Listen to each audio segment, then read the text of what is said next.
Hello there. My name is Carmen Delgado, and I'm from the beautiful city of Seville, Spain, a city filled with orange trees, flamenco music, and warm sunshine. But today, I'm not here to talk about my city. I'm here to talk about something that changed my life. I want to share my journey with you. My honest, sometimes funny, sometimes difficult experience of learning to think in English. Not just learning English as a subject, but actually teaching my brain to think in English, and believe me, it was a wild ride. Let me start from the beginning. Spanish is my mother tongue. I grew up speaking Spanish with my family, my teachers, my friends, basically everyone.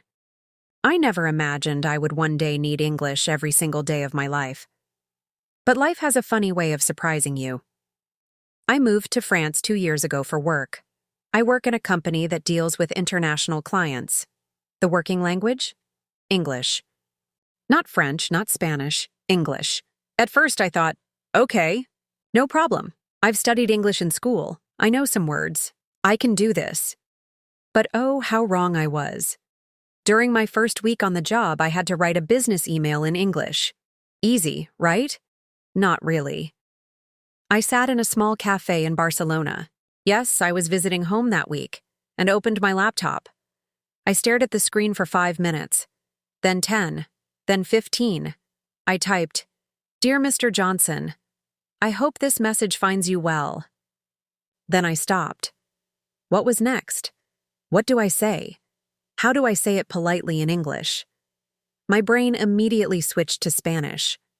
I wrote the rest of the message in Spanish, in my head, and tried to translate it word by word into English.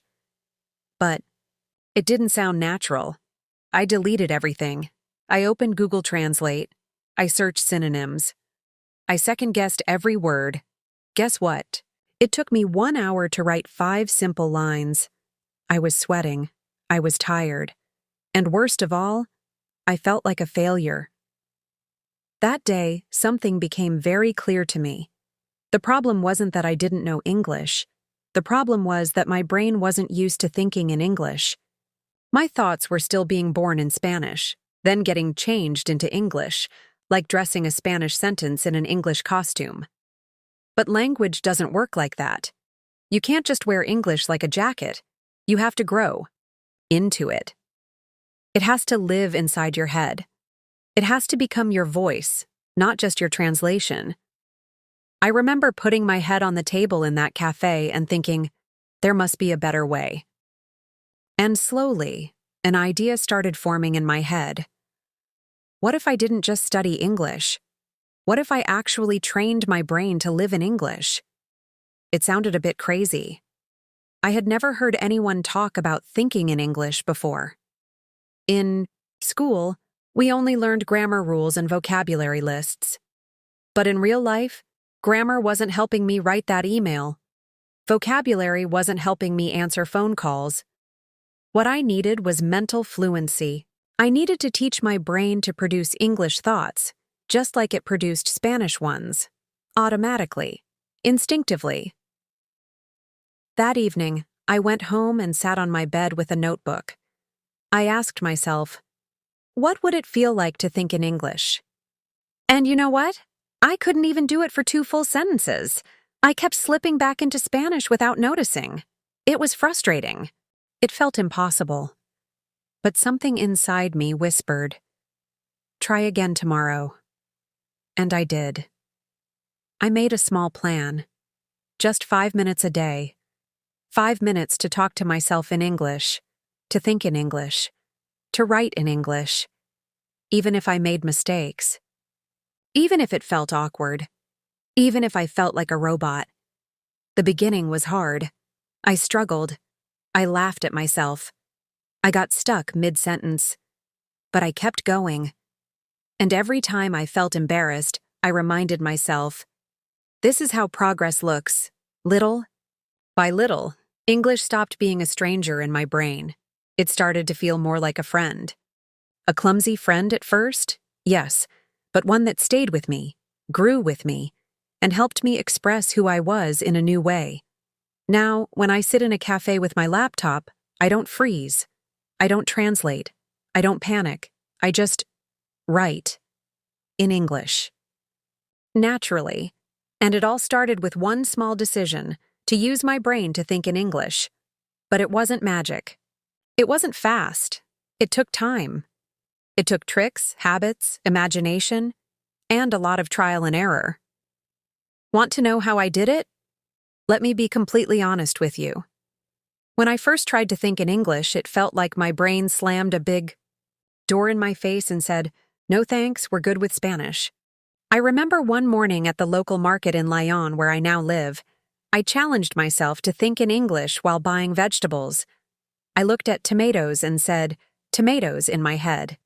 But then my brain quickly corrected it to tomates. I tried onions, but again, cebola popped up.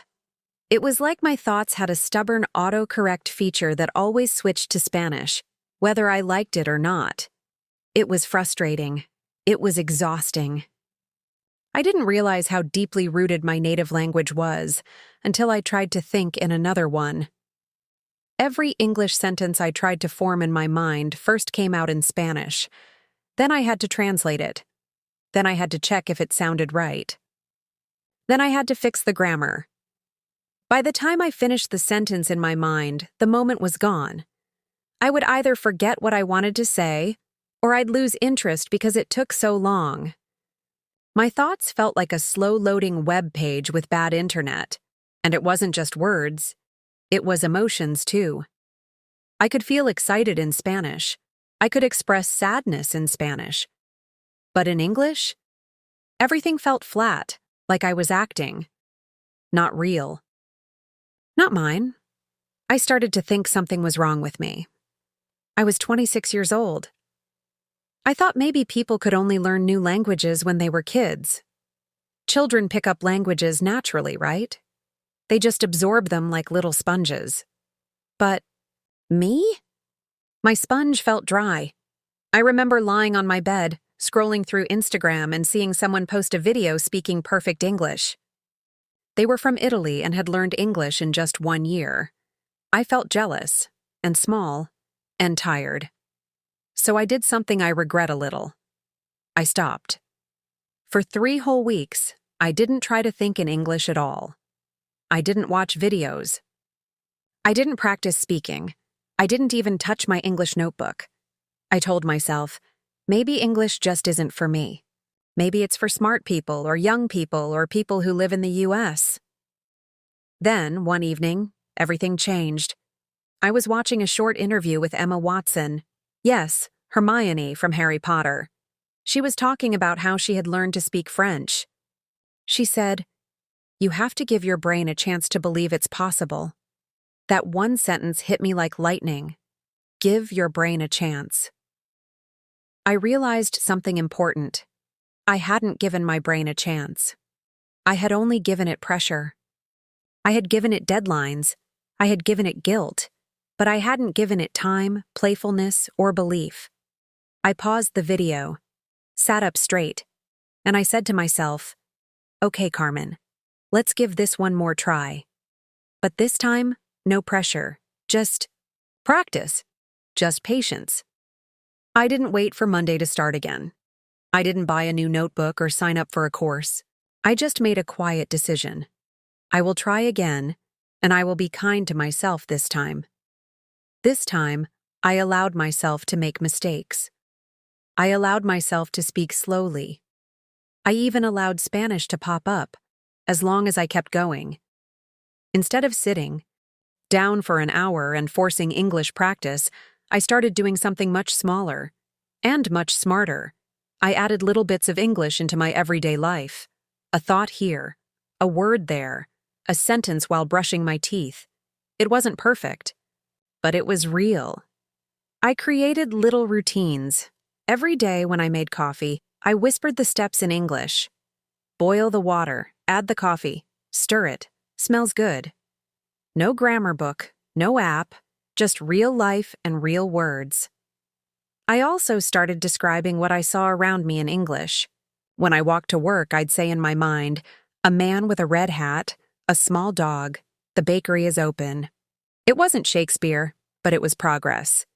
Even though my brain still wanted to reply in Spanish, I was gently telling it, "Hey, try English, just once." And sometimes it listened. I noticed a funny thing too. When I stopped pressuring myself, my brain stopped panicking. I became calmer. I started enjoying the process. After a week of gentle practice, something magical happened. One morning, I woke up, and the first word in my head was morning instead of mañana. I smiled. It was a small win, but it felt like a huge victory. It felt like English was no longer a foreign guest in my mind. It was starting to become a friend. That gave me courage. I began watching short English videos again, but now without subtitles. I didn't understand everything, but I didn't panic. I let my brain listen. I trusted that it was learning, even if I couldn't see it.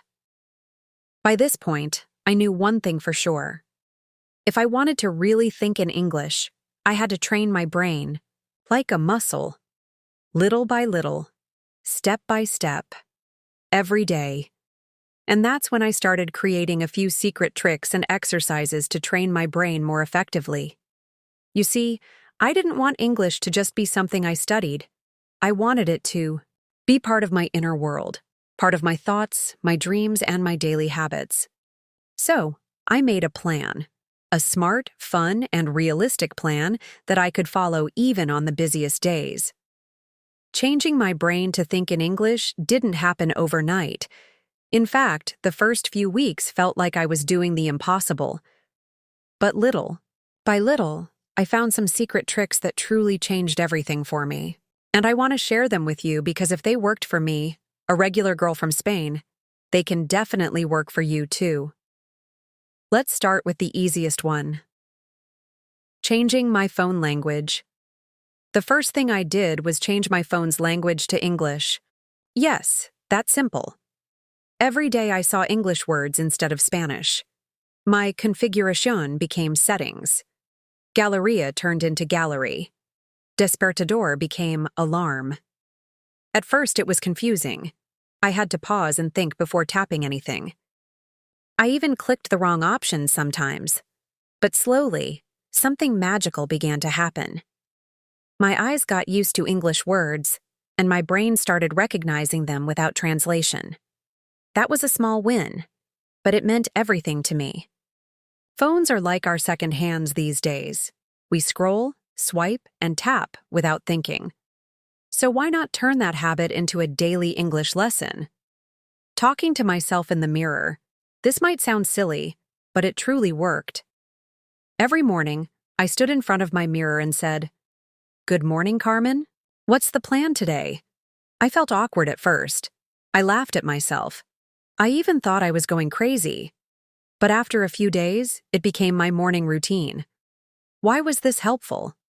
Because I was forcing my brain to answer in English, not to someone else.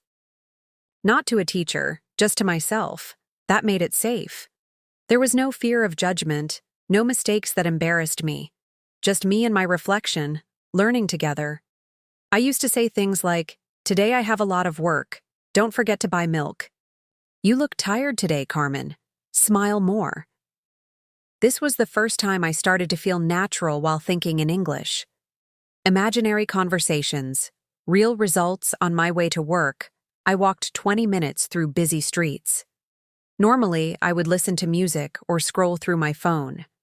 But once I started this English journey, I decided to use that time to imagine conversations in English.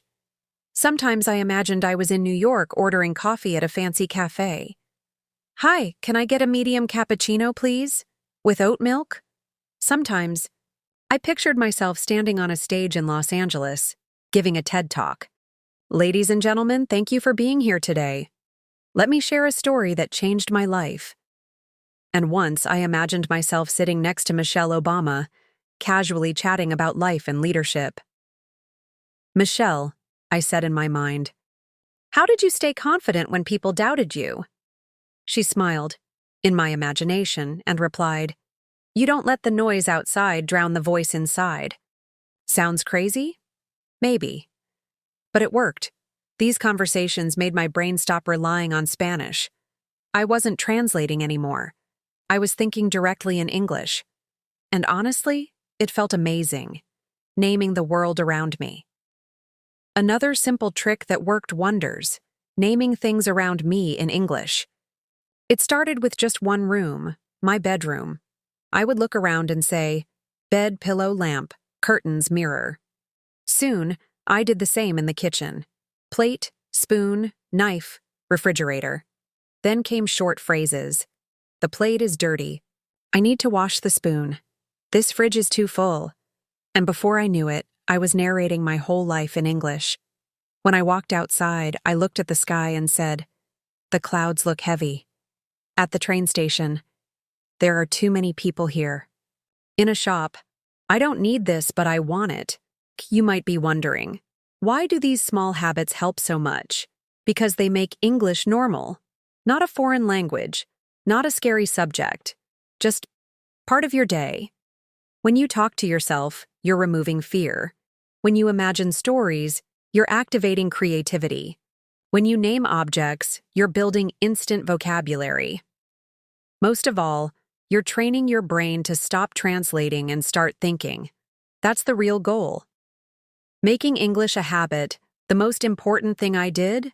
I made English a daily habit, not a weekend hobby, not a school subject, just something I did every day no matter what. If I was brushing my teeth, I thought, I should buy more toothpaste. If I was cooking dinner, add more salt. If I was annoyed at work, why do people leave their mugs in the sink?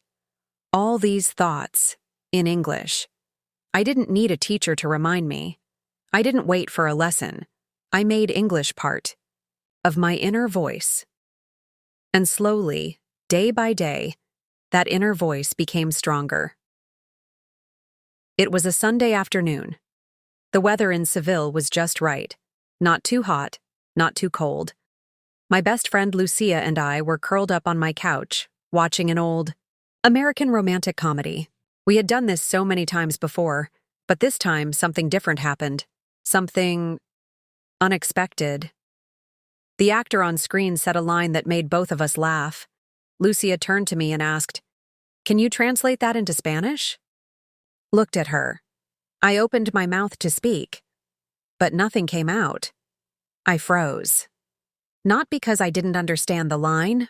Oh no, I understood it perfectly. But I couldn't find the Spanish words. They felt so far away, like they were hiding in some old, dusty corner of my mind. My brain had already processed the sentence in English, laughed in English, and was ready to reply, in English. Trying. To switch back to Spanish felt slow. That was the moment I realized something had truly changed. My brain wasn't translating anymore. It was thinking in English, naturally and without permission. I didn't even notice it happening. It wasn't. Like one morning I woke up and said, "Hey, today I think in English." No. It was subtle, invisible. Like a light slowly dimming until one day it turns bright again. And you wonder how you didn't notice the change. Before that day, I had always translated everything in my mind. Every sentence was like a math. Problem, Spanish, English. Response, Spanish again. It was exhausting. But after months of speaking to myself, listening to English podcasts, imagining conversations, and even daydreaming in English, my brain had slowly made the switch. On its own. I didn't push it. I just fed it English every single day, and it responded. I started to notice this change everywhere. One morning, I was journaling, something I love to do, but this time, I didn't even consider writing in Spanish. The pen moved across the page, and English words came out, one after another like a waterfall. I read it back and thought, who wrote this? Was this me? Yes, it was me. But a new version of me. A version that thought in English. A few nights later, I had a dream. I was in a bakery in New York, ordering a chocolate croissant and chatting with the cashier about the weather. Everything was in English. my tone, my voice, my expressions. When I woke up, I just smiled. That dream felt more real than any English class I had ever taken. One of the strangest and funniest things that happened was the change in my inner voice. Before, when I was nervous or angry or excited, the voice inside my head would speak in Spanish. But now, I noticed something else. When I dropped a glass and it shattered on the floor, I didn't say, "I know," in my mind. I said, "Oh no." When I forgot to take my umbrella and it started raining, I didn't think, "Tonta, se te olvidó." I thought, "Ugh, Carmen, how could you forget?" My emotions, my reactions, even my silly inner arguments, they were happening in English. That, to me, was proof that my brain had completely adjusted. It wasn't just about vocabulary or grammar anymore. It was about identity. My brain had accepted English as a second language of thought. Then came the big test. My first business trip to the United States. I was nervous, of course. Who wouldn't be? But as I stood in the airport in New York, speaking with immigration officers, ordering food, asking for directions, and even making jokes with my taxi driver, I didn't feel like a foreigner. I felt natural, confident, free. At the conference, I spoke on a panel with 3 other professionals. One woman from Chicago came up to me afterward and said, "I would have never guessed you were from Spain. You sound like you've lived here forever." I blushed and laughed, but inside I felt proud, not because I sounded American, but because I had earned this. Not with a passport, not with a plane ticket, but with discipline, imagination, and a brain that I taught to think differently. It's hard to describe that joy, the joy of being understood, of expressing yourself clearly, of hearing a joke in another language and laughing instantly without needing to stop and decode it. It's not just about English. It's about connection. It's about being able to share a part of yourself that once felt hidden behind hesitation and doubt. Looking back, I realize it wasn't a miracle. It was the result of small daily choices. Choosing to speak English out loud when no one was watching. Choosing to play pretend conversations in my head. Choosing to believe that my brain could learn this, even when it didn't want to. And that brings me to the last part of my story. Because now that my brain thinks in English, I want to help you do the same. If you're trying to improve your English, here's my honest advice. Make your brain your classroom. Don't wait for the perfect course, the perfect time, or the perfect teacher. Most people think they need to live in an English-speaking country to become fluent. I used to think that too. But I live in Spain, and I've only been to America once for a short trip. Still, I became fluent. Not because of where I was, but because of how I trained my brain. When I say train your brain, I really mean it. Your brain is like a muscle. If you keep feeding it only your native language, it will stay in its comfort zone. But once you start feeding it English, thoughts, ideas, conversations, it slowly starts to respond. At first, it struggles. Then, it adapts. And one day, it surprises you. I remember one day, I was walking in the park in Seville. The sun was warm, the trees were green, and kids were playing football. I looked around and thought, what a lovely day. And then I stopped. That sentence, it came out in English. I didn't plan it. I didn't force it. It was natural. That's when I knew my brain had started thinking in English, but it didn't happen overnight. In the beginning, it felt like I was pretending. I would sit on my bed and talk to myself in English. "Carmen, you need to finish that report today. Don't forget to buy eggs." What would Michelle Obama do if she had this problem? Yes, it felt weird. I even laughed at myself. Sometimes. But I didn't stop. Because I knew, if I wanted to speak English fluently, I had to think in English first. Let me give you a small example. One day, I missed my train. I was upset. Normally, I would say in Spanish, que mala suerte. But instead, I thought, bad luck, Carmen. Bad luck. It was a tiny thing, but it mattered. It showed that my brain was starting to make English my default language for thinking. That's the goal. That's what you should try to do. Talk. To yourself. Yes, you heard me. Talk out loud. Talk in your head. Describe things. Argue with yourself. Daydream in English. Make fake interviews. Fake phone calls. I used to pretend I was being interviewed by Oprah. Silly? Maybe. Effective? Definitely. Use every chance to think in English. Waiting at the bus stop? Think about your plans in English. Cooking dinner? Say the ingredients in English. Cleaning? Your room? Talk about the mess in English. Even when you're sad or tired, express those feelings in English. Over time, your brain gets used to this pattern. It starts to prefer English when you think or speak, and that's the biggest win. Because now you're not just learning English, you're living it. Another important thing, don't be afraid of mistakes. When you talk to yourself, no one is judging you. That's your safe space. That's your practice ground. No pressure. Just you and your thoughts. You don't need to memorize 100 new words a day.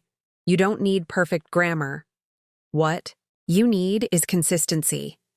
1 sentence today, 2 sentences tomorrow, a whole paragraph next week. Little by little, your mind will change. Also, don't wait for a native speaker to come and help you. I used to think I needed someone fluent to correct me all the time. But now I know. The most powerful teacher is your own brain. Give it content, feed it English, watch shows, listen to podcasts, read out loud, repeat things. Copy the way people speak. Remember, fluency is not just about speaking fast, it's about thinking smoothly. And thinking smoothly comes from training your brain to process English naturally. Let me tell you something personal. When I first started learning English, I felt embarrassed. People laughed at my accent. I forgot words in the middle of a sentence. My face turned red in conversations. I cried in the bathroom once after a meeting because I felt like a failure, but I didn't give up. I said to myself, Carmen, one day, English will feel like home. And now it does. That's why I'm telling you this. Not as a teacher, not as an expert, but as a person who stood exactly where you're standing now.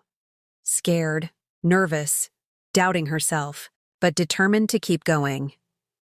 So here is my final advice. Don't wait. Start today.